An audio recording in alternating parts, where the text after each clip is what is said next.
සහ අපනයන කිරීම අතර ඇති වී තිබෙන වෙළඳ හිගේද කියන එක විශාල ප්‍රශ්නයක්. මම මේක එකක් විතරක් ඔබට අරන් කිව්වොත් ණය අර්බුදය.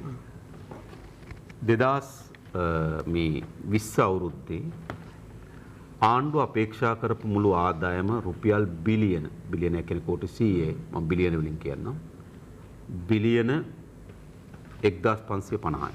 මේ 2020 ආණ්ඩුවේ අපේක්ෂිත ආදායම. ණයපොලි වාරිකය ඒ වසරේ ගෙවිය යුතු බිලියන 1854ක්. ඒ කියන්නේ බිලියන 304ක් කෝටි 30400ක් ණයපොලි වාරිකය ගෙවීම වෙනුවෙන් ණයට ගත යුතුයි. ඒ අර බිලියන 1550න් ආදායම ලැබුණොත් ඒක ලැබෙන්නේ මුල් මාස 8ට ලැබිලා තිබෙන බිලියන 906යි. තව 450ක් එකතු වුණොත් ඉතුරු 4දී 1350යි.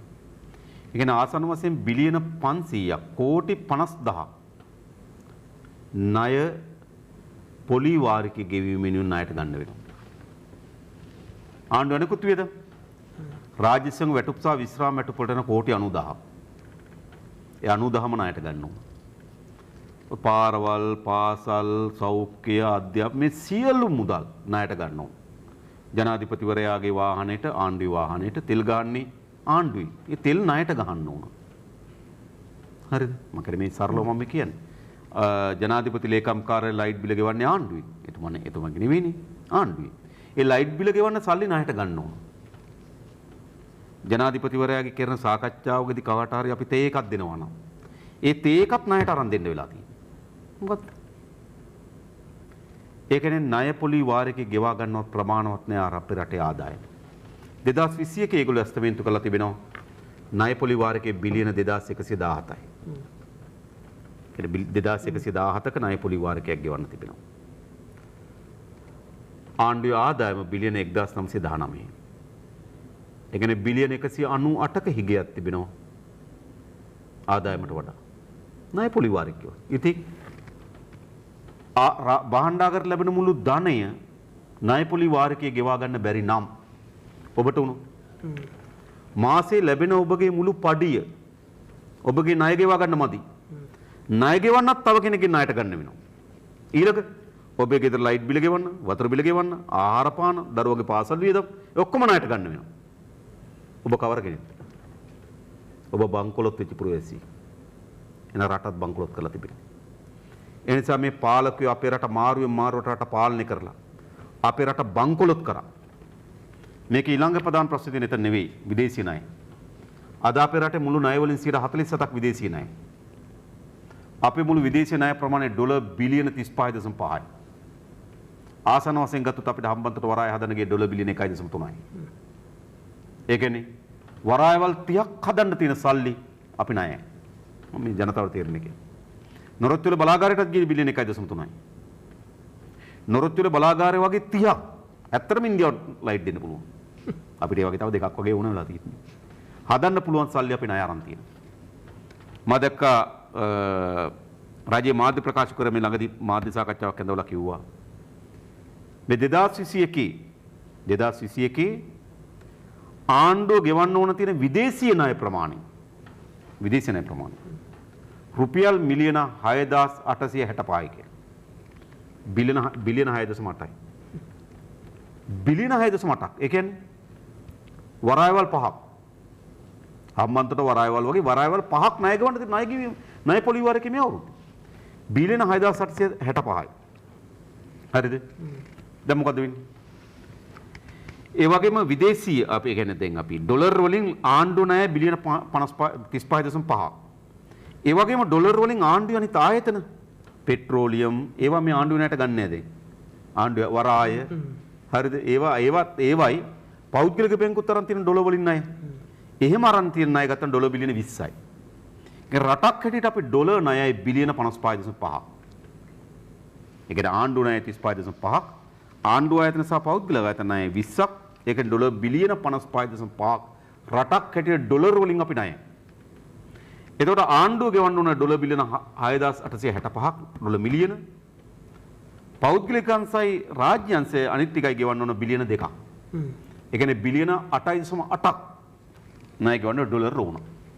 ඊළඟ භාණ්ඩ ආනයනය කිරීම සහ ආනයන සහ අපනයන අතර පරතරය ආසන්න වශයෙන් ගත ඩොලර් බිලියන් 9ක් තියෙනවා. ඒ කියන්නේ භාණ්ඩ විකුණලා ලැබෙන ආදායමට භාණ්ඩ ගේන්න යන වියදම ඩොලර් බිලියන් 9ක් මදි. ආසන්න වශයෙන් ගත ඩොලර් බිලියන 20ක් අපිට භාණ්ඩ ගේන්න යන ඩොලර් බිලියන 11යි හම්බ වෙන්නේ. බිලියන් 9ක් මදි. ඕක මේ ආනයන සීමා ඔක්කොම දැම්මත් 7ක් අඩුයි. 4 ගෙනි. එතන මෙතන ඕන කොච්චරද 8.8 ඩොලර් ඕන ණය ගෙවන්න. මම කලින් කිව්වා. තව 7ක් ඕන අර භාණ්ඩ විකුණලා ලැබෙන එකෙන් ණය භාණ්ඩ ගේ. එතකොට ඩොලර් බිලියන 15.8ක් ඕන. මේ ඩොලර් බිලියන 15.8න් හොයාගන්න මොකක් කීයද? සංචාරක ව්‍යාපාරයේ උපරිම ධෛර්යය දැම්ම ඩොලර් බිලියන 2ක් එයි. මොකද සංචාරක ව්‍යාපාරයේ ශාස්ත්‍රීයම කාලෙත් ආවේ 2.8යි. එතකොට එන 15.8න් 2ක් අඩින් කරනම 13.8ක් වුණා තව. උපරිම මෙහෙයුම කරත් විදේශගත ශ්‍රමිකයන් ඩොලර් බිලියන 7ක් එයි. ඒත් අපිට ඩොලර් බිලියන 6.5ක් වුණා. මේ ඩොලර් බිලියන 6.5 හොයාගන්න කොහොමද? ඒ කියන්නේ මේ 2021 අවුරුද්දේ රටට ඇතුල් වෙන ලොක්කම ඩොලර් එකතු කරලා රටෙන් පිට වෙන ඩොලර් ටික බලපුවාම ඩොලර් බිලියන 6.8ක් මදි. ඒ කියන්නේ මොකද්ද?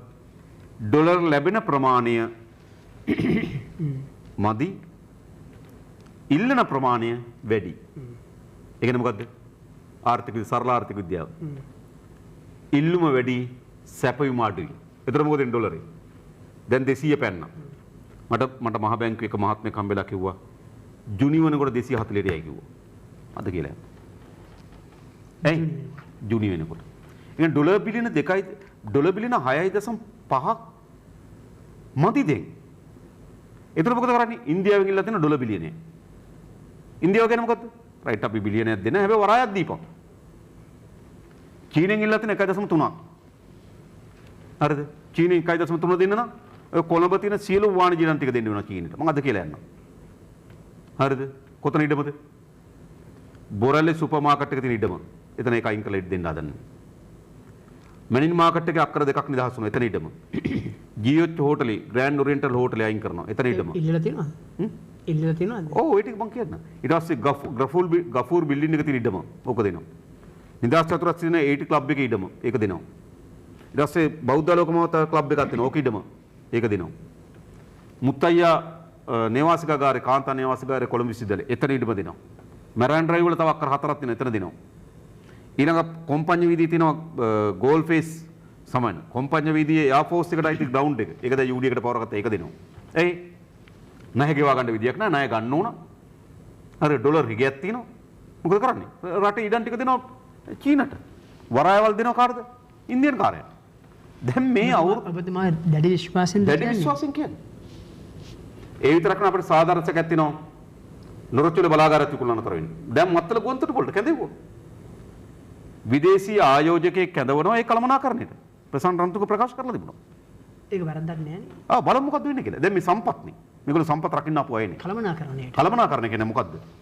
හරිද? ඔය නිකන් කළමනාකරණයද? දැන් අපේ අයිති ඒගොල්ලෝ බෙහෙවනවා. දැන් අපිට තියෙනවා නිකන් වරායන මේ එත සූර්ය පැත්තේ වුණා දැන් අපේ එයාපෝට් එක නේද? අපේ නෙවෙයි බලනකොට ඉන්දියන් කාරයෙක්. අපි නැවත මම මේ කියන්න හදන්නේ මේ පාලකයන් අපේ රටේ ආර්ථිකයට කළ හැකි සියලුම විනාශයන් කරලා තිබෙන්නේ. මම අහන්නේ මේ රටේ පුරවැසියන්ගේ මේ රට ඔය පාලකයන්ගේ විතරක් රට නෙවෙයි අපේත් රට. මේ රටේ සම්පත් අපේ දරුවන්ගේ සම්පත්. මේ රටේ ඉඩම් අපේ දරුවන්ගේත් ඉඩම්. ඔබ මංගේ රටේ ජනතාව තේරුම් ගන්න එහෙම. හැබැයි ඈත ගම්මානවල ඉන්න දරුවන්ට ඉපදෙන්නෙත් මේ රටේ ආර්ථිකෙත් මේ රටේ මැරෙන්න පස්සෙන්නෙත් මේ රටේ. හැබැයි ජනාධිපතිවරයාගේ දරුවෝ එහෙම නෙවෙයි. බැසිල් රාජපක්ෂගේ දරුවෝ එහෙම නෙවෙයි. හරිද? ඒගොල්ලෝ මෙහි ජීවත් වෙන්නෙත් නැහැ. හරිද? ඒගොල්ලොන්ට වෙන ධනෙ රැස් කරගෙන ඕනෑම රටක් ගිහලා ඕනෑම වර්ගයේ ජීවිතයක් ගත කරන්න පුළුවන් දරුවෝ. හැබැයි අපේ රටේ දරුවෝ එහෙම නෙවෙයි. ඔබ දන්නෝ මේ පළාත්වල දරුවෝ කොයිද? ඒ ගමේ ඔය මේ කුමුරු කෑල්ලක් කරලා එතනම මැරිලා එතනම වල්ලා ජීවත් වෙන මිනිස්සු ඉන්නේ. ඉතින් මේ රටේ අපේ රටේ ජනතාවට තමයි මේක අහිමි වෙමින් තිබෙන්නේ. ඒ නිසා මම කියන්නේ දැන්වත් අපේ රටේ ජනතාව ඉස්සරහට එන්නේ නැත්නම් මීට වඩා මොකද රටකට විය හැක්කේ? ණය ගෙවා ගන්න බැරි තත්ත්වයක් ඇති වෙලා නම් නිෂ්පාදනය කඩා වැටෙලා නම් භාණ්ඩ ගේන්න සල්ලි මදි නම් ණය ගෙවා ගන්න සල්ලි මදි නම් ඉතින් මේ රටකට විය හැකි සියලුම පන්නේ විනාශය මේ පාලක පක්ෂ දෙක කරලා ඉවරයි. අපි ජනාධිපති ඡන්දෙදි කිව්වා. අපි මේ රටේ ජනතාවට කිව්ව මොකද්ද? මේකට විසඳුම තනි පුද්ගලයෙක් ගෙනලා ඔබට මතකද මම මෙතන වාඩි වෙලා කිව්වා. රටක් ගොඩනගනවා කියලා කියන්නේ මේ ඉන්ද්‍රජාලිකයේ මැජික් වැඩක් නෙවෙයි කිව්වා. ජනතාව හිතුව ඉන්ද්‍රජාලික ගිහලා මැජික් එක රට හදන්න පුළුවන් කියලා. දැන් මේ රට ගොඩනැගීම සාමූහික ක්‍රියාවලිය. ඒ හැම හැකියාවන්ත වෙන දක්ෂතාවයන් තියෙන මිනිස්සු එක තැනකට එකතු කරලා ඉතාමත් රට ගොඩනැගීම සඳහා විද්‍යාත්මක වැඩපිළිවෙලක් හදලා මම කියන්නේ සැබවින්ම ගත්තොත් අපි හැමදේම කැප කරන්න ඕන. දේශපාලකයාද, මහජනතාවද, වෘත්තීයවේදියාද මේ හැමදේම කැප කරන සාමූහික ක්‍රියාවලියක් අපේ රට අද වුණා. එහෙම නැත්නම් මේ නාරා වලින් මේ කඩාවැටලා ඉර වෙලා තියෙන රටෙන් අපිට ගොඩ එන්න පුළුවන් කමක් ලැබෙන්නේ. ඔබ කියන සාමූහික ක්‍රියාවලිය කොහොමද සකස් කරගන්නේ? එක ආදර්ශය. මේ රට ගොඩනැගීම සඳහා අවංකභාවය වුණා. අපි අවංක මිනිස්සු. මේ රටේ මහජනයාගේ සතයක් හොරකම් කරන්නේ නැති මිනිස්සු. මම මේ පාර්ලිමේන්තුව අවුරුදු 20ක් වෙනවා. අමාත්‍ය දුර දරලා තිබෙනවා. මේ මහජනයාගේ සතයක් වංචා කළා නැහැ, නාස්ති කළා නැහැ, හොරකම් කරලා නැහැ. මේ සාතිකයි කිව්වා. මම අපි පක්ෂේ. ඒකද අවංකභාවය වුණා. චරිත දෙකේ දෙබිඩි මිනිස්සුන්ට බෑ. අපි මේ කියන එකම තමයි මගේ ජීවිතේත්. පක්ෂේම. එක අවංකභාවය. දෙක කැපකිරීම. අපි කැප කරන්න ලෑස්ති. අපි ජීවිත පරිත්‍යාග කළ තියෙන මේ රට වෙනුවෙන් මතක තබා ගන්න. මේ රට ඉන්දියන් ආක්‍රමණයෙන් අද මේ වරායට කෑ ගන්න මාතෘ හොඳින් මතක තියාගන්න. අද මේ දේශප්‍රේමීත්වය ගැන නේද පොඩි බෙදගෙන කතා කරන මිනිස්සු මතක තියාගන්න. ඉන්දියන් හමුදාව මේ රට ගොඩ බැහැලා. මෙතන ලෝකේ ඒ ආසිය මේ ඉන්දියාව ආවට සීකිම ආක්‍රමණය කළා තිබුණේ. සමහර කාශ්මීර යුද්ධ පටන් ගන්න තිබුණේ. නිකන් නෙමෙයි ඉන්දියාව එදාවේ යන්න නෙමෙයි ආවේ.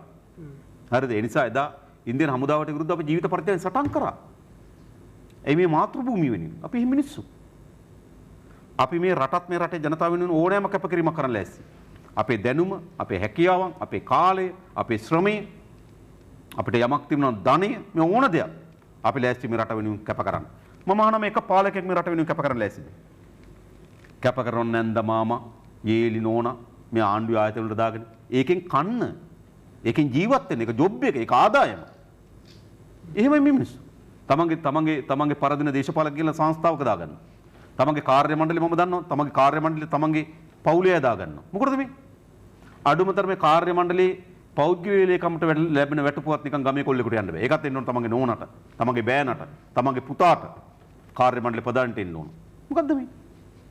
ඒගොල්ලෝ අවංකද? ඒගොල්ලෝ කැප කරනවද? නෑ, කැපකිරීම දේශපාලන ව්‍යාපාරයක් වුණා. අවංකකම, කැපකිරීම, ස්වාමිකභාවය රට ගොඩනැගීම වැඩපිළිවෙල. අද වෙනකොට ලෝකෙම මේ ධනවාදය අසාර්ථකයි. කඩා වැටලා තිබෙන්නේ. මොකක්ද මේ වෙලා තියෙන්නේ? ඒ නිසා අද මේකට උත්තරයක් නැහැ තවත්. ඒ නිසා අපි කියන්නේ මේ රට මහා සාමූහික ප්‍රයත්නකින් ගොඩගමු. හැබැයි අපේ પરම්පරාව කැප කරන්න බෑ. කුමක් වෙනුවෙන්ද? අපි උපන් પરම්පරාවට මේ රටත් ඔවුන්ගේ අනාගතය සුරක්ෂිත කිරීමෙන් මේ પરම්පරාව කැප කළ රටක් හදමු. අන්න ඒ සඳහා තමයි අපි නායකත්වය දෙන්නේ. ඒකට අපි ලෑස්ති. අපි විරාමයක් ලබා ගමු. දැන් සම්බන්ධතාවයේ ප්‍රධාන පාලක මැදිරියට. ෆන් බ්ලාස්ටර් ගන්න ප්ලස් කරලා අන්ලිමිටඩ් Facebook WhatsApp සමගින් දැන් අන්ලිමිටඩ් YouTube සහ අමතර data මාසෙටම රුපියල් 347ක් පමණයි. අදම ඇක්ටිවේට් කරගන්න. හොඳම අන්ලිමිටඩ් පැකේජ් ගෙනේන ශ්‍රී ලංකාවේ අංක 1 ජාලය ඩයලොග්. ඔබේ අතළඟම තියෙන මහජන බැංකුව හරහා වෙස්ටර්න් යූනියන් මුදල් වැඩියෙන් ලබාගෙන රුපියල් මිලියනයක් වටිනා දිනුම් අවස්ථා ලබා ගන්න. සෑම ජයග්‍රාහකයෙක්ටම රුපියල් 10,000ක් වටිනා බඩු මල්ලක් 2021 ජනවාරි 31 දක්වා පමණයි. ස්පීඩ් ටෙස්ට් බයි උක්ලා පරීක්ෂණයට අනුව ශ්‍රී ලංකාවේ වේගවත් මහා අංක 1 ජංගම දුරකථන ජාලය ලෙස මොබිටෙල් නැවතත් සම්මානයෙන් පිදුම් ලබයි. අදම සම්බන්ධ වන්න. මට මිල්ක් කොෆි එකක්. පුදුම අම්මට සල්ලි යවන්නේ ලයිට් බිල් ගෙවන්නයි කියනවා. අද කොහොමද මගේ ෂෙඩියුල් එක? දෙකට දියතු වෙන 3:30ට ෆිල්ම් ෂූටින්. අද කොහොමද කාලගුණය? වැසි රහිතයි උෂ්ණත්වයේ අංශක 27යි. Switch off TV, lights off.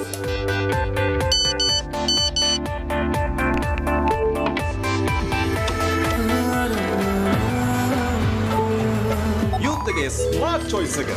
BOC 18+ smart gen මගේ busy life එකට හරියටම set වෙන account එක. ශ්‍රී ලංකා ටෙලිකොම් සහ මොබිටෙල් සේවා එක්තැන්ව SLT මොබිටෙල් ලෙසින් අලුත් ගමනක SLT මොබිටෙල් එකම එක සබැඳියාව. ජනතා විමුක්ති පෙරමුණේ නායක ගරු පාර්ලිමේන්තු මන්ත්‍රී අනුර කුමාර දිසානායක මැතිතුමයි අද ජනහඬ සමග අපේ එක්ක එකතු වෙලා ඉන්නේ. කරු මැතිතුමනි ඔබතුමාට ඇමතුමක් ලැබෙනවා අපිත් එක්ක දැන් සම්බන්ධලා ඉන්නවා තවත් දැන් අපේ ප්‍රේක්ෂකයෙක් හඟුරන් කෙත සිට සම්බන්ධලා ඉන්නවා දිසානායක මහත්මයා අයිබෝවන් අයිබෝවන් බොහොම ස්තුතියි අවස්ථාව ලබා දුන්නට මම මේ අනුරුද්ධානායක මහත්මයාගේ ප්‍රශ්නේ උත්තරන්න සූදානම් වෙන්නේ අලුත් ප්‍රවණතාවයක් තියෙනවා දැන් මේ රටේ දැන් වරාය සම්බන්ධව ගත්තොත් ඔබතුමාලා කරන විරෝධතාවයන් රට පුරා යම් ප්‍රමාණයක් තියෙන බව අපට පේනවා. හැබැයි මේ ආණ්ඩුව බලයට පත් කරන්න සූදානම් වෙච්ච නම් වලින් කියන්න අවශ්‍යතාවයක් නැහැ. මේ බලයට ගොඩනගන්න උත්සාහ කරපු අයත් මේ සම්බන්ධව විරෝධී ප්‍රකාශයක් කරමින් කතා කරමින් ඉන්නවා. ඒතර ඔබතුමාලා තීරුම් අරන් ඉන්නවද පසුගිය අපි දැකපු දෙයක් තමයි 20 වෙනි සංශෝධනයේ වෙලාවේ ඔය කැබිනට් එකේ ඇතුලේ ඉන්න අයම වෙනත් දේවල් කියමින් හිටිය වීරෝගේ. නමුත් අවසාන වතාවෙන් මේ මිනිස් ක්‍රියාත්මක. එතකොට අපිට දැනෙන සමහර විට මේ බිමේ ගොඩනගෙන්න පුළුවන් විරෝධය වෙනත් තැනකට සත්‍ය සැබෑ තැනකට යයිද ඒක වළක්වීමට මේ කටයුතු කරන්නේ කියන එක සහ ඇත්ත වශයෙන් ඒ පිළ කටයුතු කරනවා නම් ඔබතුමාලා ඒගොල්ලෝ එකතු කර ගැනීමට වැඩ පිළිවෙලක් තියෙනවා. ඇත්තටම දැන් ඒක ටිකක් සාකච්ඡාවට බඳුන් වෙමින් තිබෙනවා. ඒ කියන්නේ විශේෂයෙන්ම සමහර හාමුදුරන් වහන්සේලා පිළිබඳව ඔක්කොම නෙවෙයි. ඔවුන් පසුගිය කාලේ මේ ආණ්ඩුව ගොඩනැගීම වෙනුවෙන් සාමාන්‍යයෙන් හාමුදුරු කෙනෙක් හැටියට පවත්වා ගත යුතු සීමාකම් තිබෙනවනේ. කියන්නේ ගීයක් හැටියට මගේ තියෙන සීමාකම් වලට වඩා විනය පිටයකට යටත් සීමාකම් විශාල ප්‍රමාණයක් තියෙන හාමුදුරන් වහන්සේට. ඒ සීමාකම් ඉක්මවා පවා වැඩ කරන්න පටන් ගත්තා. ඒ නිසා තමයි සිරකරුවෙක් ඒ කියන්නේ මහජනයාගේ දීපල හොරකම් කරලා හිරේ යනකොට හිරකරුවන් බේරා ගැනීම සඳහා පිණ්ඩපාතේ ගියා. ඒක අපි බුදුදහමේ හෝ බුදුරජාණන් වහන්සේ ඒ කියන්නේ සිතුවත් කුමරාගේ කියන්නේ ඒ 550 ජාතකයේ තුල හෝ ඊට පෙර ආත්මෙන් තුල හෝ අපි කිසිසේත්ම දැකලා නැහැ හොරෙක් බේරා ගැනීම වෙනුවෙන් පිණ්ඩපාතේ වැඩපු අවස්ථාවක්. ඒ හැම විටම මට මතකයි තමන්ගේ අම්මා බේරා ගැනීම වෙනුවෙන් එහෙම නැත්නම් පරිසර පද්ධතිය රැගෙන මේ විශාල ජාතක කතා ඉතිහාසයක් අපිට තිබුණා. අපි දන්නවා. ඒ නිසා මේ සීමාකම් ඔක්කොම මිදලා මේ ආණ්ඩුව ගෙන ඒම සඳහා මැදිහත් වුණු ඒ යම් ස්වාමීන් වහන්සේලා කණ්ඩායමක් මේ වරාය විකිණීමට විරුද්ධවත් හඬ නගනවා. ඒක සමාජය තුළ සාධාරණ කුකුසක් ඇති වෙනවා. උන්වහන්සේලා මේ ආකාරයට වැඩ කරලා මේ පාලනය ගේන්න මේ විරෝධය දක්වන එක තුලේ යටි අරමුණක් තිබේද කියන සැකය. ඉතින් අපිටත් ඒ සැකය තිබෙනවා. හැබැයි ඒ සැකය තිබීදී උවත් කවර කෙනෙක් හෝ මෙම වරාය විකිණීම වළක්වා ගැනීම සඳහා කටයුතු කරනවා නම් ඒට අපි පක්ෂපාතයි. ඒ මොකද ලෝකේ රටවල් වලට තිබෙනවා තමන්ගේ දියුණු වීමේ උපාය මාර්ග. කොහොමද තමන්ගේ සංවර්ධන උපාය මාර්ග? එක ධනවාදී ආර්ථික මූලධර්ම මතද සමාජවාදී ආර්ථික මූලධර්ම මතද කියන ප්‍රධාන බෙදීම් දෙකක් තිබෙනවා. හැබැයි ඒ අතර ඒ කවර මූලධර්මයක් වුණත් ඒ රටේ සංවර්ධන උපාය මාර්ගයේ තේරීමේදී වැදගත් සාධක කීපයක් බලනවා. එක ඒ රටේ පිහිටීම. දැන් උදාහරණයකට ගත්තොත් සිංගප්පූරු වර්ග කිලෝමීටර් 700කට වඩා මේ කොළඹ දිස්ත්‍රික්කයට වඩා චුට්ටක් වැඩි මදක් වැඩි. එතකොට සිංගප්පූරුව ගත්තොත් ඒක කුඩා රටක්. ඒකට පිහිටලා තියෙන සේදමාවති විශාල නාවික ගමනාගමනයක් වැටෙන තැනක තමයි සිංගප්පූරුව තියෙන්නේ. ඒතොර එනං ඒ පිහිටීම වැදගත්. ඒ නිසා තමයි දැන් ඔබ හිතුවොත් ඒක නිකන් හයි ලෙවල් පාරයිනේ පර්චේස් 10ක් තියෙනවා වගේ. හයි ලෙවල් පාරයිනේ පර්චේස් 10ක් තියෙන ගියොත් කවුරුවත් ඒකේ මඤ්ඤොක්ක වගා කරන්න යන්නේ නැහැ. ඒක බංගුම් වැඩක් නේ. ඒකේ සුපර් මාකට් එකක් දාන්න හදන්නේ. අන්න ඒ වගේ තමයි සිංගප්පූරුව සුපර් මාකට් එක. ලෝකේ තියෙන ලොකුම සුපර් මාකට් එක. ඊට අවශ්‍ය නේ යටිතල පාසුකම් තමයි දියුණු කරේ. ඒ කියන්නේ සුපර් මාකට් එක හොඳ වරායක් ඕන. බාණ්ඩ ගේන්න ගෙනියන්න. ඉතින් ලෝකේ කාර්යක්ෂම වරාය සිංගප්පූරු වරාය හැදුවා. හොඳ මුදල් ගනුදෙනු කරන්න හොඳ බැංකු පද්ධතියක් ඕන. ලෝකේ දියුණුතම බැංකුව හැටියට කාර්යක්ෂම බැංකුවට බාටපත් වුණා සිංගප්පූරු ඩෙවලොප්මන්ට් බැංක්. ඊළඟ ගත්තොත් ඒකට හොඳ මගින්ට එන්න යන්න ගුවන් සේවයක් ඕන. සිංගප්පූරු එයාලයින් ලෝකේ කාර්යක්ෂම ගුවන් සේවය වුණා. එතකොට ඒගොල්ලෝ සුපර් මාකට් එකට අවශ්‍ය නැ අර්ථල පාටකම් දියුණු කරා. පිහිටීමත් එක්ක. එතකොට එක පිහිටීම. දෙක ඒ රටේ සම්පත්. කොච්චර භූමියක් තියෙනවද? මොකද්ද තුන ඒ රටේ මානව සම්පත. චීනය ගත්තොත් විශාල රටක්. ලෝක ජනගහනයෙන් පහෙන් එකක් ජීවත් වෙච්ච රටක්. ඒ නිසා චීනය ඉස්සලම කාර්මිකකරණයට ගියේ නැහැ. විශාල කර්මාන්ත වලට චීනය ඉස්සරලම ගියා නම් එහි විශාල මේ දුප්පත් භාවයක් ඇති වෙනවා. මොකද කර්මාන්ත වලින් ලක්ෂයක් කරන රැකියා ලක්ෂයක මේ 10000ට බස්සන්න පුළුවන්. ඒ නිසා චීනය ඉස්සලම ගත්තේ හස්ත කර්මාන්ත. සරුංගලේ හදන්නේ ගෙදර. එහෙම නැත්නම් ওই කුඩා බෙහෙත් පෙති හදන්නේ ගෙදර. කුඩා හස්ත කර්මාන්ත. එතකොට ජනතාව එතනින්. ඒ කියන්නේ පිහිටීමත් එක්ක ඒකේ තියෙන සම්පත් එක්ක. ඒතර එහෙනම් අපේ රටේ සංවර්ධන අපේ රටේ පිහිටීම අතිශය වැදගත්. අපේ රට පිහිටලා තිබෙන්නේ දැන් ලෝක සිතියම අනිත් පැත්ත ඇල්ලුවොත් නිකන් ලෝකෙ එල්ලලා තියෙන ලංකාව කියන කොක්කෙන් වගේ. හරිද? ඒක ඉතාමත් වැදගත් වෙනකින්ද අපේ ලෝකේ නාවික ගමනාගමනයෙන් 60%ක් යන්නේ නැගෙනහිර සිට බටහිර දක්වා. ඒක අපිට මෙතන ඉතාමත් වැදගත් කේන්ද්‍රස්ථානය. හරිද? පිහිටීම අතිශය වැදගත්. ඒ නිසා තමයි අපේ රට කුඩා රට වුණත් ලෝකේ ඒ යුගයේ බලවත් වුණු හැම බලවත් ජාතියක්ම අපේ රට ආක්‍රමණය කරන්නේ. මේ කුඩා තිතක් වගේ රට. හරිද? ලෝකේ ලන්දේසින් බලවත් වෙනකොට අපේ රට ආක්‍රමණය කරනවා. පෘතුගීසින් බලවත් වෙනකොට අපේ රට ආක්‍රමණය කරනවා. ඉංග්‍රීසින් බලවත් වෙනකොට අපේ රට ආක්‍රමණය කරනවා. අදත් එක්සත් ජනපදයේ ඇතුලේ යුරෝපා පාර්ලිමේන්තුව ඇතුලේ එංගලන්ත පාර්ලිමේන්තුව ඇතුලේ අපේ රට ගැන විවාද යනවා. හරිද? හැබැයි සාමාන්‍යයෙන් අපේ රටේ සාමාන්‍ය පුරවැසියන් අහලා බැලුවොත් ඒගොල්ලෝ ලංකාව කියන එකේ තරම් ශ්‍රී ලංකාව. ඒක අපි කියන අපි ඉන්දියන්. ඉන්දියාව කිට්ටුව ඔන්නම තමයි වීරින්නේ. තේරෙමු කියන්නේ. ඒ කියන්නේ ඒ පොදු ජනයා එහෙම ඒ රටවල අපි ඒ තරම් දන්නේ නැහැ. හැබැයි පාලකයන් අපි ගැන දන්නවා. ඔවුන් යුරෝපා පාර්ලිමේන්තුව අපි ගැන විවාද කරනවා. මානව හිමිකම් කොමිසම සභාව ඇතුලේ අපි ගැන කතා කරනවා. එංගලන්ත පාර්ලිමේන්තුව ලංකාව ගැන විවාද කරනවා. ඇයි? මේ රටේ පිහිටි මත ඉතිසේ වැදගත්. ඒ යුද්ධමය වශයෙන් ඉතාමත් වැදගත් සම්දිස්ථානක අපේ රට පිහිටා තිබෙනවා. ඒ වගේම ආර්ථික වශයෙන් කියන්නේ භාණ්ඩ නාවික ගමනාගමන ඉතාමත් වැදගත් කේන්ද්‍රයක් අපේ රට. නිසා මේ අපේ රටේ පිහිටීම අපේ රටේ සංවර්ධනයක උපාය මාර්ගය. අන්න ඒක තමයි කොළඹ වරාය වැදගත් වෙන්නේ.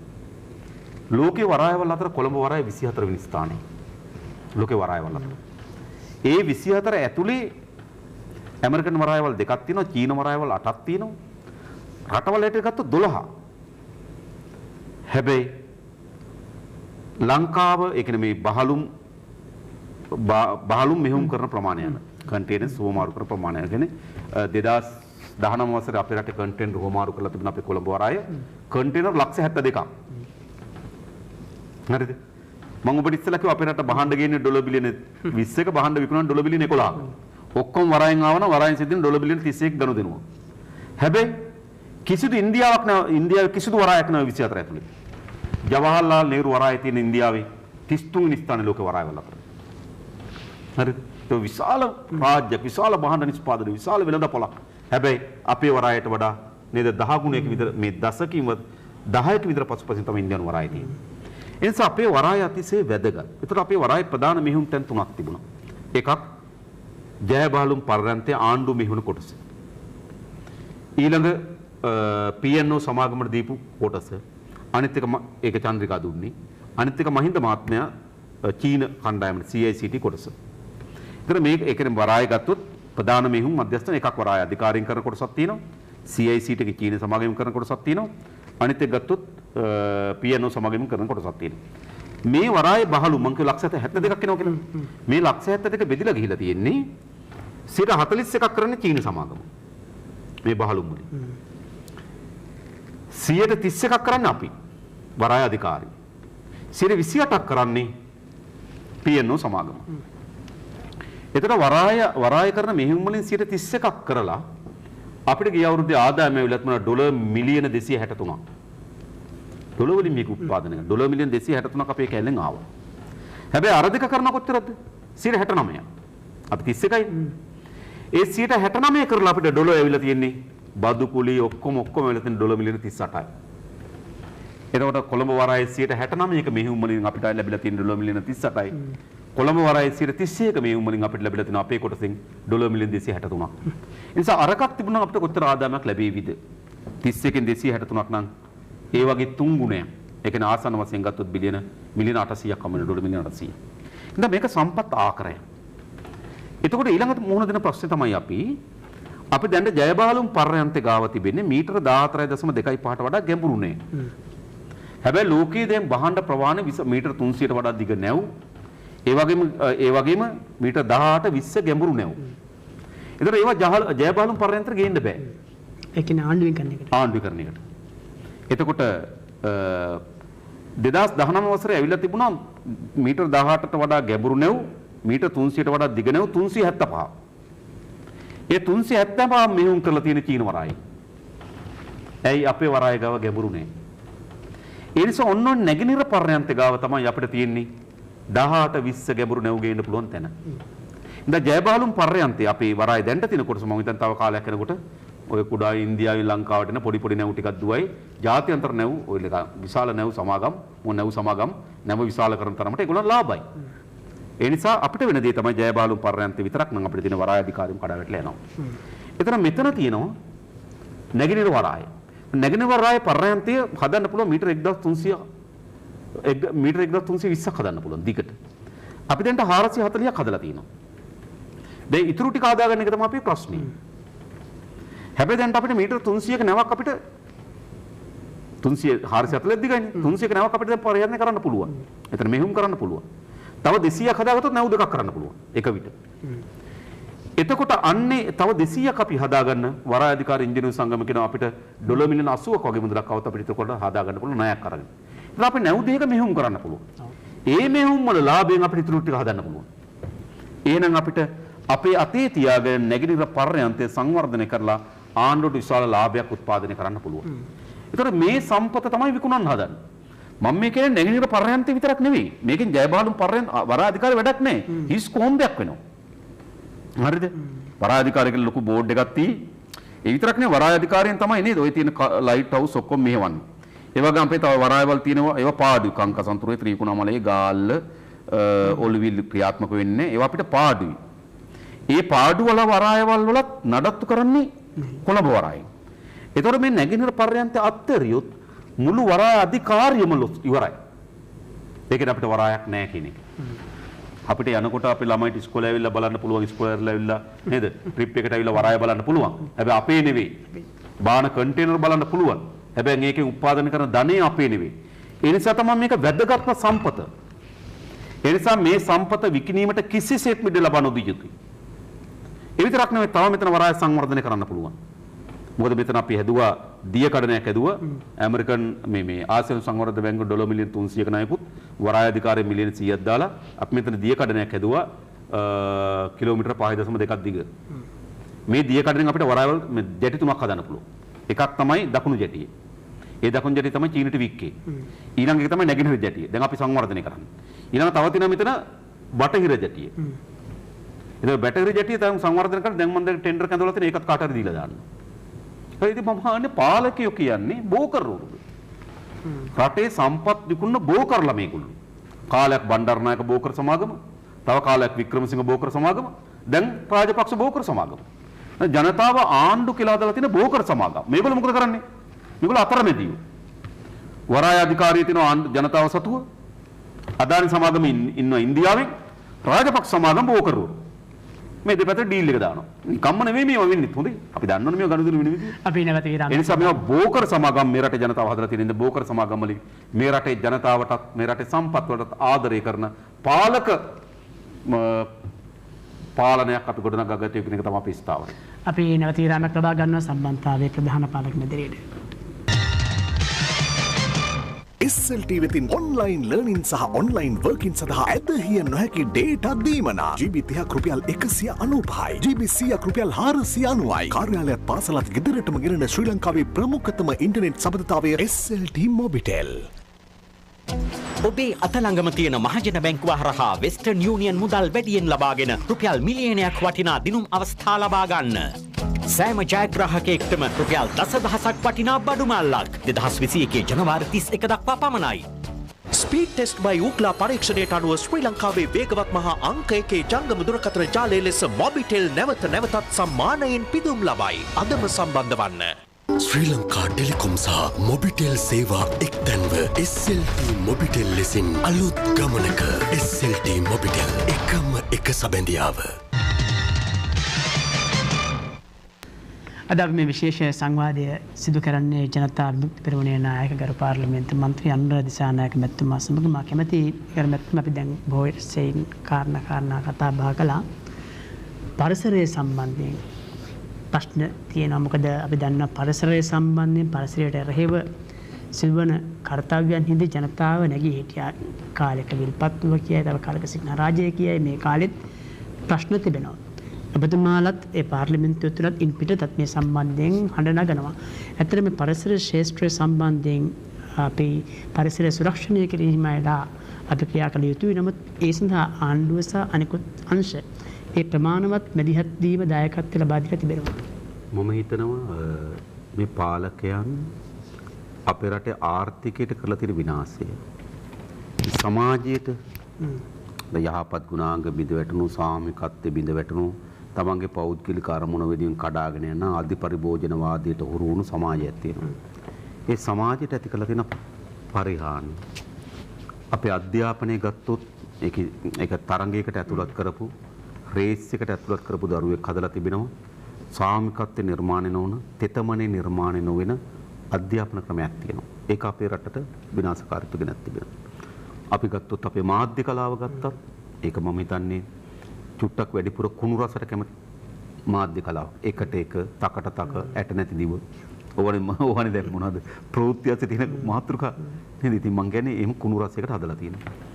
හැබැයි ඔක්කොටම කරපු විනාශයට වඩා වැඩි පරිසර පද්ධතිය කරපු විනාශය. අපි හිතනවා අපේ රටේ හදවත මධ්‍ය කඳුකරේ. මේ මධ්‍ය කඳුකරේන් මම කලිනුත් කියලා තියෙනවා රූරා ගලන ගංගා 103ක් තියෙනවා. ගංගා ඔයවල් මේ රට වටේ මේ ගලාගෙන යනවා. අපේ රටේ මුතුන් මිත්තෝ වැව් 32000ක් ගොඩනගලා තිබුණා. අපිට අපේ රටේ තාක්ෂණය හම්බ වෙන්නේ වාරි කර්මාන්තය ඇතුලේ. අපි දුරකථනය හොයාගත්තේ නැහැ. ඒක ඇලෙක්සැන්ඩර් ග්‍රැහම් බෙල්. අපි මුද්‍රණ මෙසම හොයාගත්තේ නැහැ. ඒක චීනේ. අපි රසදිය හොයාගත්තේ නැහැ. ඒක මේ මාර්ක් කියුග්ලර් වෙන ඒ විද්‍යාඥයෝ අපි හොයාගත්තේ නැහැ. හැබැයි බිසෝකොටු අපේ නිර්මාණය. ඔබ දන්නවා. බිසෝකොටු අපේ නිර්මාණය. මඩසොරව අපේ නිර්මාණය. ඔබගේ ගම්බිම් සිසාරා කලාවැවේ සිට නුවරවැව දක්වා ගලන තිසාව දක්වා ගලන යෝදෑල 70කට අඟලයි බැස්ම 28ක් වතුර ගෙනියනවා.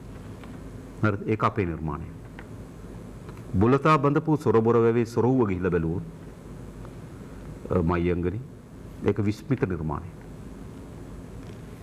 කඳු ගැට දෙක යා කරලා කෙළවරේ මින්නේ පරාක්‍රම සමුද්‍රය දිහා බැලුවොත් ඒක විස්මිත නිර්මාණය. ඒ නිසා අපේ තාක්ෂණය අපේ සංස්කෘතිය ගැබ්බී තිබුණ අපේ වාරි කර්මාන්තය ඇතුළේ. හැබැයි ඔබ හිතුවද වැව් 32000ක් තිබුණු රටේ විශාල වාරි කර්මාන්තයක් වාරි තාක්ෂණයක් තිබුණු රටේ මධ්‍ය කඳුකරේ එක වැවක් තිබෙන්නේ නැහැ. එක වැවක්වත් මධ්‍ය කඳුකරේ අපේ මුතුන් මිත්තු බැඳේ නැහැ. මොකද අපේ පාෂාණ පද්ධතිය මධ්‍ය කඳුකරේ පාෂාණ පද්ධතිය ඊටම ශක්තිමත් පාෂාණ පද්ධතියක් නෙමෙයි. ඒ වගේ මධ්‍ය කඳුකරේ පැවැත්ම අතිශය වැදගත්. ඒ නිසා අපේ මුතුන් මිත්තන් කරපු දේ තමයි මධ්‍ය කඳුකරෙන් ගලා බහින ගංගා තැන්නෙන් හරස් කරා. මිනිපේ වේල්ල බැඳ.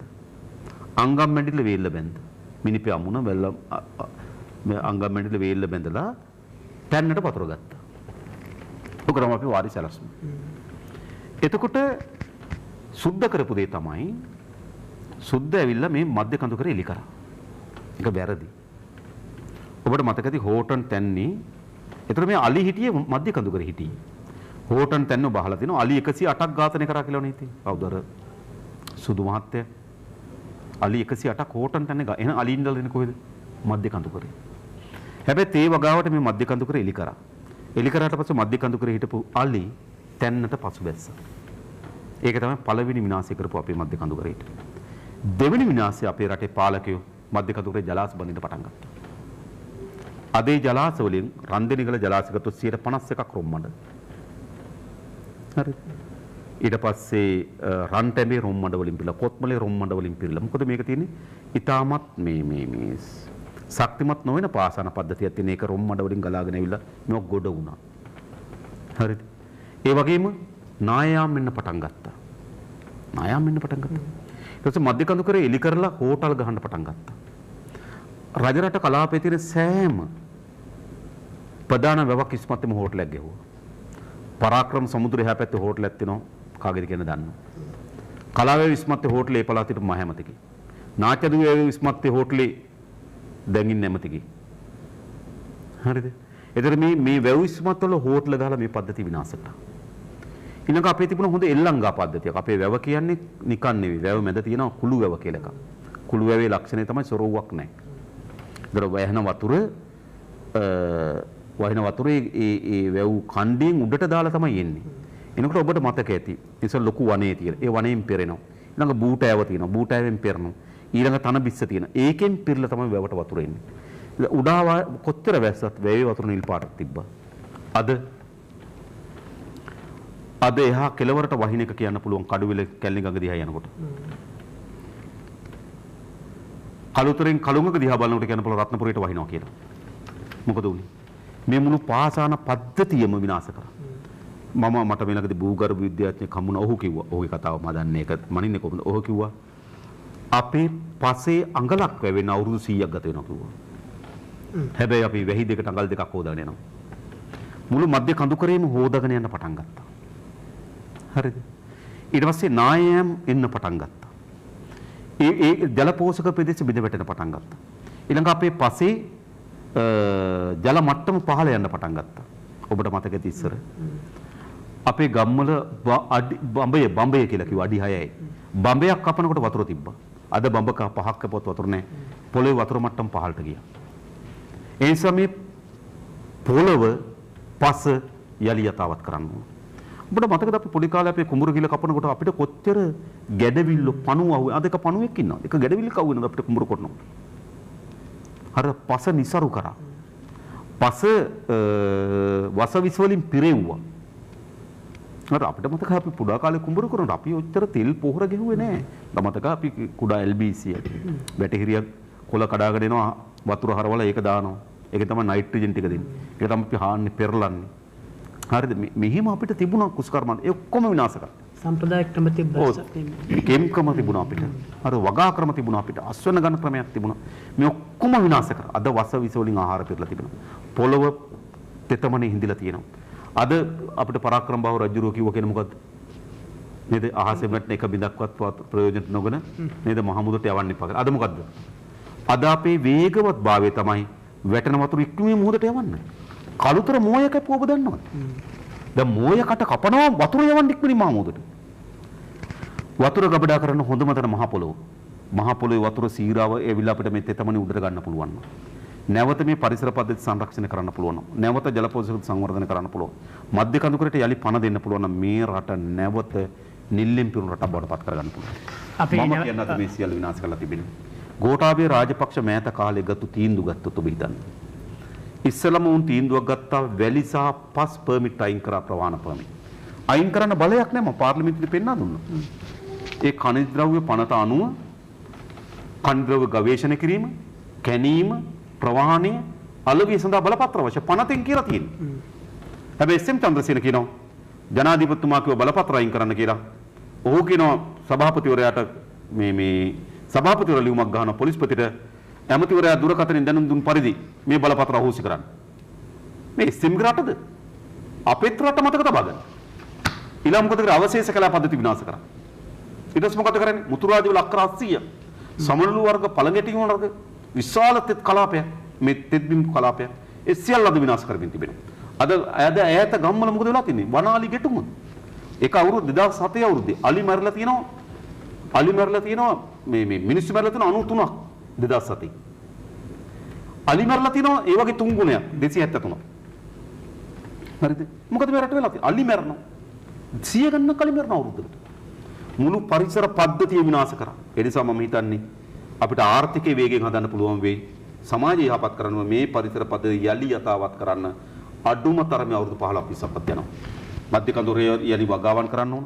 ජල පෝෂක ප්‍රදේශ රකින්න ඕන. අපේ මේ ඉඩම් කළමනාකරන හොඳ ප්‍රතිපත්තියක් ඕන. අපේ සංවර්ධන සලස්මක් ඕන. හරිද? අපි මේ ඉඩම් කඩ ගෙවල් හදනවද? ඔබ බැලුවොත් ඔය ඉස්සර අඩි 100 පාරේ ඔබ ගියා නම් ඇඹිලි පිටියෙන් සූර්යයට ඔය අඩිසිය දෙපැත්තේ තිබුණේ අපි අහලා තියෙන කාලේ හම්බන්තොට මොනවද තියෙන්නේ? කටු පඳුරු සහිත ලදු බිම්. ඔය තමයි අපි ඒ පළ සුස්ක කලාපේ තිබුණු ඉඩම්. අද මොකද වෙන්නේ? ප්‍රේමදාස මේ කවුද? සජිත් ප්‍රේමදාස ගිහිල්ලා පොඩි ගෙවල් හදලා අඩිසිය පාර දෙපැත්තම විනාශ කරා. අර ඒ මම කියන්නේ සංවර්ධනය කියන්නේ ගෙවල් පාරවල් පමණක් නෙවෙයි. සංවර්ධනයේ ඉතාමත් වැදගත් දේ තමයි මේ පරිසර පද්ධති අපි තාම කළමනාකරණය. ඒකේ විනාශය නිශ්චිත මොහොතේ අපිට දැනෙන්නේ නැහැ. හැබැයි ඒක යලි යථාවත් කරන්න පරම්පරා ගණනාවක් වන්දි ගෙවනවා. අද අනුරාධපුර මිනිස්සු වන්දි ගෙවනවා. මම පොඩි කාලේ. අපි දන්න අපි වැවෙන් වතුර බිව්වා. වක්කඩෙන් වතුර බිව්වා. වැවේ දෙපැත්තට නේද නිලුම් කොළ මැද්දේ අපි වැවේ දෙපැත්තට පින්දක එතනින් අපි වතුර අරන් දෝතෙන් බීලා තියෙනවා. වක්කඩේ වතුර බීලා තියෙනවා. අද අනුරාධපුර මිනිස්සුන්ට මොකදලා තියෙන්නේ? අද වැවේ වතුර නේ වක්කඩේ වතුර නේ ලිඳේ වතුර බොන්න බෑ. අද හැමතැනම සල්ලි වලට වතුර ගන්න වෙලා තියෙනවා. මම හිතුවේ නෑ. අපේ ජීවිත කාලේ අපේ ඥාතීන්ට අපේ හිතවතුන්ට අපේ ගම්මැසියන්ට අනුරාධපුර මිනිස්සුන්ට අපි හිතුවේ සල්ලි වලට වතුර ගන්න වෙයි කියලා. අද සල්ලි වලට වතුර ගන්නවා. අද අනුරාධපුරේ තියෙන ලොකු බිස්නස් එක මොකද්ද? ජල විකිණීම. දකින්න තන ජල කඩ අර ටැංකි දෙකක් අර පොඩි ස්ලෝමෝද නේද? අර ටැංකි දෙකක් වතුර පුටවගෙන ලීටර් 10 දෙකක් ඔය මොකද්ද චීනා මොකද බට්ට ලොරි එක දාගන්නවා ලීටර් 20 විකුණන රුපියල් 60යි කිබිකුණු විකුණන මොකද මේ වෙලා තියෙන්නේ? වකුගඩු රෝගේ කොච්චර තියෙනවද? පිළිකා කොච්චර ඇතිලා තියෙනවද? වසවිස වලින් තොර ආහාර වේලක් ලැබිලා තිබෙනවා. ඒ නිසා අපි මේ ජනතාවට කියන්නේ මේ විදිහට මේ රට යන්න දෙන්න එපා. මේ රට යලි ස්වයං පෝෂිත භාවයට ගියේ නැහැ. පිරිසිදු ආහාර වේලක් මේ රටේ පුරවැසියන් ලබා දී හැකියි. අද මම ඔබට කියන්න. දැන් සේනාදළඹ ආවනේ. අපි විරාමයක් අරගෙන අපි සම්බන්ධතාවයේ දැන් ප්‍රධාන පාලක මැදිරියට. එක රීලෝඩ් එකකින් මාසයක් පුරා හිතේ හැටියට ටීවී බලන්න. ඩයලොග් ටෙලිවිෂන් මාසික පෙරගෙවුම් සුපර් ප්ලෑන්ස්. දැන් වැඩිපුර දෙස් විදෙස් channel සමග මාසෙටම රුපියල් 325 සිට සුපර් ප්ලෑන්ස් රැසක්. සම්බන්ධතාවය රුපියල් 5990යි. ඔබේ අතළඟම තියෙන මහජන බැංකුව හරහා වෙස්ටර්න් යූනියන් මුදල් වැඩියෙන් ලබාගෙන රුපියල් මිලියනයක් වටිනා දිනුම් අවස්ථා ලබා ගන්න. සෑම ජයග්‍රාහකයෙක්ටම රුපියල් 10,000ක් වටිනා බඩු මල්ලක් 2021 ජනවාරි 31 දක්වා පමණයි. SLT වෙතින් ඔන්ලයින් ලර්නින් සහ ඔන්ලයින් වර්කින් සඳහා ඇදහිය නොහැකි ඩේටා දීමනා GB 30ක් රුපියල් 195යි GB 100ක් රුපියල් 490යි කාර්යාලයත් පාසලත් ගෙදරටම ගෙනෙන ශ්‍රී ලංකාවේ ප්‍රමුඛතම ඉන්ටර්නෙට් සබඳතාවය SLT මොබිටෙල්.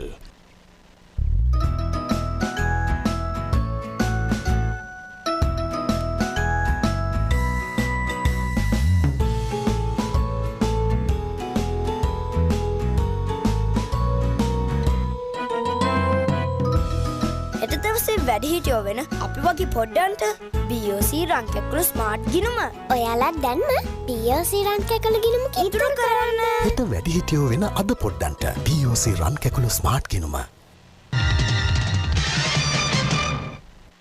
අපි මේ තව මිනිත්තු කිහිපයක් ඔබතුමාගේ කාලය ගන්න බලාපොරොත්තු වෙන අර සේනාදළඹුව සම්බන්ධයමක් කියාගෙන ආවා. බලන්න අපේ කුසකර්මාන්තයේ මුළුමනින්ම රඳා පවතින්නේ රසායනික පොහොර සහ රසායනික යෙදවුම් මත. මේක නිකන් සිද්ධ වුණු දෙයක් නෙවෙයි. දැන් ඔබ දන්නවා අපිට තිබුණ ඉතාමත් හොඳ බීජ ප්‍රභේද තිබුණා. මම කියන්නේ ජෛව විවිධත්වයෙන් අනූන රටක් අපේ රට. අපිට වට්ටක්ක වර්ග කොච්චර තිබ්බද?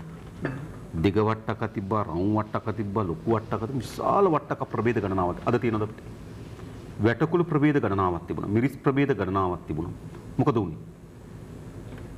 මේ ආණ්ඩුව අපේ බීජ සම්පත ආරක්ෂා කරලා ඒක වැඩ දියුණු කරලා ගොවි ජනතාවට ලබා දෙනවා වෙනුවට මුළු බීජ සම්පතම විනාශ වෙන්න ඇරියා. අද අනුරාධපුරයේ මිනිස්සු වට්ටක්ක හිටවන්නේ මොකද? Malaysian වට්ටක්ක, Dubai වට්ටක්ක. ඕනෙන්නේ දැකෝ අපේ වට්ටක්ක. අද බඩේරුගු මැලේසියන් බඩේරුගු. අද බටු මැලේසියන් බටු. මොකද වෙලාද? අපි ඒ කියන්නේ ලෝකයේ තියෙන ප්‍රධාන ජාවාරම් තුනක්. එක අවියාවිත, දෙක ඖෂධ, තුන බීජ. මොකද ඔකේ ප්‍රධානම ජාවාරම් බීජ ජාවාරම්. එයි සියල්ල උත්පාදනය කරලා තියෙන මිනිස්සුගේ පැවැත්ම බීජත් එක්ක. දැන් අපි තුමාරයන් සමහර අය හිතනවා නෑ අපි අය නම් කන්නේ චිකන්. හැබැයි ඒ කුකුලට දෙන්නේ බඩේරුව. ඒකට ඕන බීජ. සමහර අය හිතන බල අපි ආදන්නේ මේ ඌරු ඒ මස් කන්නේ. හැබැයි ඒගොල්ලන්ට අවශ්‍ය පුන්නක් ටික හදන්නේ ආයි බීජ වලින්. ඒ නිසා මේ මුළු ජීවියන්ගේ පැවැත්ම තිබුණේ බීජ මත. ඒ නිසා රටක ජෛව විවිධත්වයේ බීජවල තියෙන විවිධත්වය තමයි ඒ රටට තිබුණ වටිනාම සම්පත. අපිට ඒක තිබුණා. අපි පොඩි කාලේ අපිට මතකයි වට්ටක්ක හේනට ගිහපුවාම හේනේ වට්ටක්ක වැලේ තියෙන ලොකුම වට්ටක්ක ගෙඩිය. වැල මැරණකන් තියෙන ඒ වට්ටක්ක ගෙඩිය. ඒක තියලා ගෙනල්ලා ඒක එල්ලලා තියෙනවා ගෙදර. ඊට පස්සේ පස්සෙක දවස් කීපකින් කපනවා. කපලා ඒක ඇට ටික අරගෙන අවුවේ දාලා වේලනවා. වේල්ලේවල මෙලතින් මහත් වෙන කාලේ ගෙවල් වලට මෙලතින් ගන්න. එයාගේ මෙලතින් කුඩු ටිකක් ඉල්ල ගන්නවා. ඉල්ලගෙන මේකට කලවම් කරලා ආලු ටිකක් දාලා ලිපුඩින් ඉල්ලලා ඉරන් කන්න අපේ වට්ටක් හැටියට හිටෙව්වා. කොහොමද එහෙම වට්ටක් තියෙනව? අද කොහෙද? අද ඇමරිකන් මොන්සන්ටෝ කාර්යයේ කොම්පැනි එකෙන් බීජ ඇට එකකම් බලන් ඉන්නවා. බීජ ටින් එකකම් බලන් ඉන්නවා. බීජ සම්පත නැති කරා. මේවා නිකන් නෙමෙයි මේ ඒ බීජ වලට මේ පොහොර ඕන. ඒ බීජ වලට මේ පරිබෝධනාශක ඕන. මේ කිමිකල් ඕන. ඒ හින්දා මේ ඒ බහුජාතික සමාගම් වල ව්‍යාපෘතියම කොටසක් තමයි සේනාදලඹුව. මොකද බඩිරුගුළු කොට හැදෙනවා. සේනාදලඹුව එනකොට බෙහෙත් ටික මොකද කරන්නේ? සේනාදලඹුව අද අනුරාධපුරේ මං ගිහිල්ලා බැලුවා මේ ළඟදී මං ගියා රඹාවැව පැත්තේ ගිහිල්ලා ඔය ගම්මාන අස්සට ගියා. අපේ පක්ෂ සහෝදරුන්ගේ හේන් කීපයක් බලන්න. ඉතින් වෙන මොකුත් නෙමෙයි කියලා කියන්නේ. දැන් සේනාදලඹුව ඇවිල්ලා මේ අස්වැන්න නෙලන්න එන්න කාලෙට ඇවිල්ලා තියෙන්නේ. මොකද කරා කියන්නේ? අර වර්ග මේ වර්ග තියෙන ඔක්කොම වර්ග කලවම් කරලා ඔහෙ ගහනවා කිව්වා. වෙන උත්තරයක් නැහැ. මොකද මාස දෙකමාරක් බඩිරුංග ගාව අස්වැන්න කපන්න අස්වැන්න නෙලන්න සතියේ දෙකයි තියෙන්නේ. මේක විනාශ වෙන්න දෙන්න බෑ. ඉතින් කඩේට ගෙනලා එක එක වර්ග ගෙනලා කලවම් කරලා ගැහුවා කිව්වා. හැබැයි විකිනේ කාගේ බලපොන් නාසකද? කාගේ රසායනිකද? විකිනේ බහුජාතික සමාගම් ලේව. එහෙනම් මේක හදපු එකක්. හැබැයි අපේ රංගවල සහෝදරයෝ දන්නේ නැති අපේ පළාත් සභා මන්ත්‍රීතුමා. ඒතුමා මේකට මේ පාරම්පරික වගා ක්‍රමක් ඒවට හොයාගත්තු රසායනික හරහත් ඒ කියන්නේ කාබනික දේවල් හරහත් එයා කරපු එයාගේ මෙදිහත් වීමෙන් කරපු වගා හේන් කීපයක් තියෙනවා නේද? ඒකකට අසේනාදලඹුව ආවේ නේ. ආවත් එයාගේ පොඩි තිබුණා මේ හදපු කාබනික එකක්. ඒකෙන් කරන දේ තමයි බිත්තර එකපාර පුපුරනවා. අර ඉන්න පණුවට ඒ කියන්නේ බිත්තර දානකොට ඕකේ සේනාදලඹුවගේ විශේෂ තමයි බිත්තර ගොඩාක් දාන ඉක්මනින්ම පැටව වෙනවා. ඒතකොට මේක පැතිරි යනවා. ඉතින් බිත්තර මේ පුපුරන්නේ හැදුවා දානකොට. ඊට පස්සේ පණුවට කන්න බැරුව ගියා. ඒන්ගේ මුකුත් උනේ නැහැ. අපි අපිට හිතවත් වගාවන් කීපයක් තියෙනවා නේද? ඉතින් මෙහෙම දේවල් කරන්න පුළුවන් රටක් මේක. හැබැයි මේගොල්ලන්ට ඕන මොකද්ද? ඕ නිකන් එහෙම නෙවෙයි. පොහොර ගේනකොට කමිෂන් එක හම්බ වෙනවා. මම ওই තමන් රාජපක්ෂ කුස්කර්ම අමාත්‍යවරයා කාලේ මම පාර්ලිමේන්තුවේ ඉදිරිපත් කරා. හරිද මේ පොහොර ගෙන ආපු විදිය මේ ගල්කිස්සි හෝටලේ ෆැක්ස් එක ආපු විදිය ඔක්කොම මම කියලා දෙනවා. පාර්ලිමේන්තු හන්සඩ් වල ඇති මේවා. හරිද? මේවා බිස්නස්. කෘමිනාශක බිස්නස්. සමහර මේ ශේෂ්ත්‍රීන් අයගේ දරුවෝ ගොඩක් අයකින් නවසීලන්ත ඉගෙන ගන්න ඕස්ට්‍රේලියාව ඉගෙන ගන්න. මේ කම්පැනි තමයි ඒගොල්ලන්ගේ දරුවෝ යවන්නේ. එහෙමයි මේක තියෙන්නේ. හරිද? එනිසා මේ කම්පැනි ජාලයකට බහුජාතික කම්පැනි ජාලයකට අපේ රටේ කුස්කර්මාන්තේ හිර වෙලා තිබෙනවා. එනිසා ඒ යලි ගොඩ ගන්නත් ඕන. එනිසා මම නැවතත් කියන්නේ රටක් හැටියට විය හැකි සියලුම පන්නේ අපිට උනන් එළි වෙනකන් එකක් ගත් ඔබ වතුර ගැන කිව්වොත් ඒක විනාශ කියන්න පුළුවන්. ඔබ කනිත් තෙල සංස්ථාව ගැන කිව්වොත් ඒක විනාශ කියන්න පුළුවන්. ඔබ වරාය ගැන කිව්වොත් ඒක විනාශ කියන්න පුළුවන්. ඔබ වැල්ල වෙරළ තීරල ගැන කිව්වොත් ඒක විනාශ කියන්න පුළුවන්.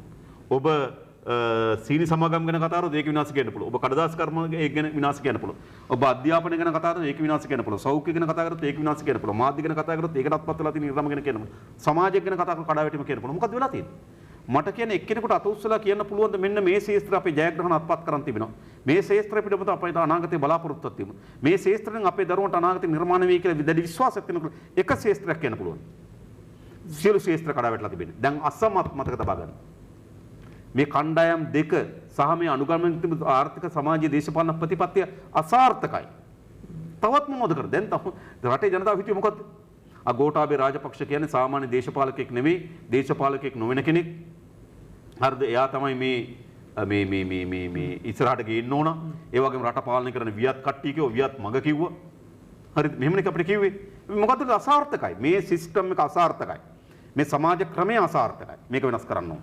ඔය සමහර අය හිතුවා සංවර්ධනය කියන්නේ මේක කියලා. දැන් ඔය අපේ සමහර අය විශේෂම ඔය මැදපාන්ති කණ්ඩායමක් ඉන්නවා. ඒගොල්ලන්ට ලොකු වැටුපක් හම්බෙනවා. ලක්ෂ 5ක වැටුපක් හම්බෙනවා. ලොකු වාහනයක් තියෙනවා. ලොකු ගෙයක් තියෙනවා. හැබැයි යාට මේ කොළඹ මදි දෙයි. එයා වාහනේ පැයට කිලෝමීටර් 240ක් යන වාහනයක් අරන් තියෙනවා. හැබැයි කොළඹ නගරේ පැයට කිලෝමීටර් 10ටවත් යන්න බෑ. ඉතින් වාහනේ වැඩක් නැහැ. එයා ලොකු වාහන ගිහලා කලර් ලයිට් එක ගාවින් නතර කරපුවාම දරුවෙක් කඩාගත්තු අම්මා කෙනෙක් ඇවිල්ලා සල්ලි ඉන්නවා. එයාට බෑ. එයා ලොකු වාහනේ ගිහිල්ලා නේද හොඳ තද වැස්සක් වැස්සොත් ගලනවා. එයාට අප්සෙට්. පැත්ත බලපුවම කානුව පිරීලා. එයා හිතුවා සංවර්ධනයේ ඕන මොකද්ද? මන්තිරු ටික හැදිලා කාණ්ඩ ටික පිරිසිදු කරලා වතුර මල් ටිකක් ඇදලා ලොකු shopping mall ටිකක් හදනවා සංවර්ධනය. ඒක සංවර්ධනය නෙවෙයි. හරිද? මගේ ඒක කරන්න එපා කියන එක නෙවෙයි. හැබැයි ඒක නෙවෙයි සංවර්ධනය. ඈත ග්‍රාමීය ජනතාවගේ ආර්ථිකය කොහොමද? ඒගොල්ලන්ගේ සමාජ ජීවිතය කොහොමද? ඒගොල්ලන්ගේ අධ්‍යාපනය කොහොමද? ඔවුන්ට තියෙන සෞඛ්‍ය පහසුකම් මොනවද? ඔවුන්ගේ ජීවිතය උඩට එන්නේ කොහොමද? එන පහළ පන්ති මිනිසුන්ගේ ජීවිතය උඩට ගේන්නේ කොහොමද? අන්නේ උඩට આવුත් විතරයි කොළඹ ලස්සන වෙන්නේ. එහෙම නැතුව වතුර මලෙන් මන්තිරුවෙන් කාණු පද්ධතිය හදලා ඇවිදින මන්තිරුවක් හදලා කොළඹ ලස්සන කරන්න බෑ. ඒ මන්තිරුවේ අර අම්මා දරුවා ඉඳගෙන දරුවා තියාගෙන වාඩි වෙනවා කීයක් කර ඉල්ලන්න. හරිද? අර හදපු තැන නේද වැහි දෙක වහිනකොට ගම් වතුර ඔබ දැකලා ඇතිනේ. අර කාණුව ගලනවා. අර ඇලගාවි යන්න බෑ ගඳ. හරිද?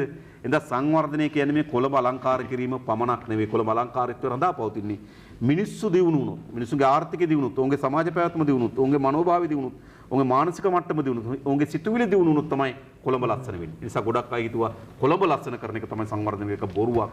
ඒ නිසා මේ රටේ ජනතාවගේ මම දැක්ක සමහර දරුවන් විභාගේ ලියනවා. ශාලාව ඇතුලේ කුඩයක් කියලාගෙන. ඉස්කෝලේ වහලා තෙමන දරුවන් ඉන්න රට ලස්සන වෙන්නේ කොහොමද? ඉස්පිරිතාලට ගිහිල්ලා එක ඇඳේ ලෙඩ්ඩු දෙන්න නම් ඇඳ යටත් ලෙඩ්ඩු නම් බංකුවෙත් ලෙඩ්ඩු නම් ඒ රට ලස්සන වෙන්නේ කොහොමද? කලර් ලයිට් ගාවින් නේද නතර කරපුවාම කාර් එක දරුවා වඩාගෙන ඇවිල්ලා කීයක් අර ඉල්ලන අම්මා කෙනෙක් ඉන්නනම් කොහොමද රට ලස්සන වෙන්නේ? කොහොම ලස්සන වෙන්නේ? ආබාධිත දරුවෙකුට රැකවරණයක් නැත්තම් ඇස්පේන් නැති දරුවෙකුට ඇවිදින්න බැරි දරුවෙකුට ඇවිදින්න බැරි පුරවැසියෙකුට අද රැකවරණයක් තියෙනවා. ඒ ඇස්පේන් නැති දරුවෙක් ඉන්න පවුලක් මොනතරම් වේදනාවෙන් ඉන්නවද? ආබාධිත දරුවෙක් ඉන්න පවුලක් මොනතරම් වේදනාවෙන් ඉන්නවද? ඒ ආබාධිත දරුවෙක් ඉන්න පවුලකට සතුටක් ගෙන දෙන්නේ කොහොමද? ලෝකේ සමහර රටවල් තියෙනවා.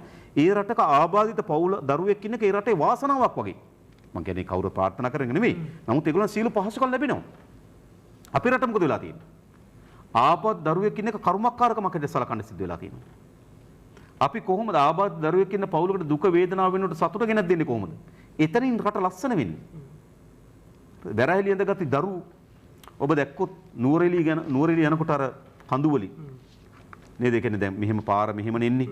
ඒකට මේ කන්දෙන් මෙහෙම එන්න පුළුවන්. ඉතින් මෙතන කංකුන් ටිකයි ගොටුකොළ මිටියයි තියාගෙන ඉන්න දරුවා අපි වංගුව අරන් එනකොට ආයේ මෙතන දුවගෙන ඇවිල්ලා ආයේ මේක අල්ලනවා. ඒ රට ලස්සන වෙනවා. ලස්සන වෙන්නේ මේ රටේ මිනිස්සු දුක්ඛිත ජීවිත ගත කරමින් හොඳ සෞඛ්‍ය රැකවරණයක් නැතුව, හොඳ අධ්‍යාපනයක් නැතුව, ඉන්න නිවහනක් නැතුව, ජීවත් වෙන්න ආහාර ටිකක් නැතුව නේද? සතුටින් නිදහසෙන් පිරුණු මනසක් නැතුව මිනිස්සු ඉන්න රටක් ලස්සන වෙන්නේ නැහැ. රට ලස්සන වෙන්නේ මිනිස්සුන්ගේ ජීවිත ලස්සන වුණොත් විතරයි. ඒ නිසා අපේ සංවර්ධන සැලැස්ම මිනිස්සු ලස්සන කරමින් රට ලස්සන කරන එක. අන්න ඒ වෙනුවෙන් සැලැස්මකට අපේ රට දැන්වත් අපි අවතීර්ණ වීම පිළිබඳ කල්පනා කරලා බලන්න කියන ඉල්ලීම තමයි මට මේ රටේ පොදු ජනතාවෙන් කරන්න තිබෙන්නේ. බොහොම ස්තුතියි අපගේ ආරාධනීය පරිදි අද සාකච්ඡා පැමිණීම ඔබතුමාගේ වගේ ඔබතුමාගේ ඉදිරි දේශපාලන කටයුතු සාර්ථක වෙන්න කියලා ප්‍රාර්ථනා කරනවා. ඒ වගේ හැම දිනකටම සුබදා රාත්‍රියක් ප්‍රාර්ථනා කරමින් දඥාණීන් සමගන්නවා.